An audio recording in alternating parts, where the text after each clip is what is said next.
How does friction affect simple machine efficiency? Imagine trying to slide a heavy box across the floor.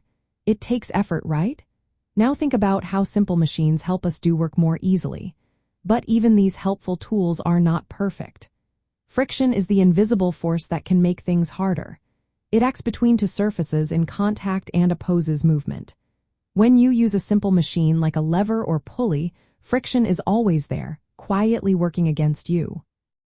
Efficiency in simple machines is about how much of the input energy actually does useful work. If you push a lever and some energy turns into heat or sound instead of moving the load, the machine isn't working at full efficiency.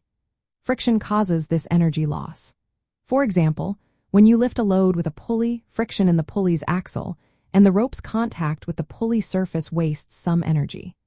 This means you need to apply more force to get the same result. In a wheel and axle system, friction happens at the point where the wheel turns on the axle and where the wheel touches the ground. This friction slows down the motion and makes the machine less efficient. The rougher the surfaces in contact, the more friction there is. Materials like rubber or rough metal create more friction than smooth, polished surfaces. That's why engineers often use lubricants like oil or grease. These create a thin film between surfaces, making it easier for parts to slide past each other. Reducing friction is a big part of making simple machines work better. When surfaces are smooth and well lubricated, less energy is lost.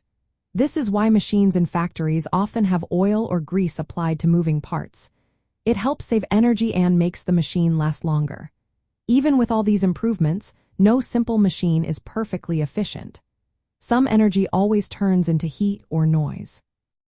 So, friction limits how close simple machines can get to perfect efficiency. It's a natural part of how things move and interact. By choosing better materials and using lubrication, we can reduce friction and make these machines work more smoothly. This means less effort for us and more effective use of energy. Understanding this relationship helps us see why engineers focus so much on controlling friction in everyday tools and machines.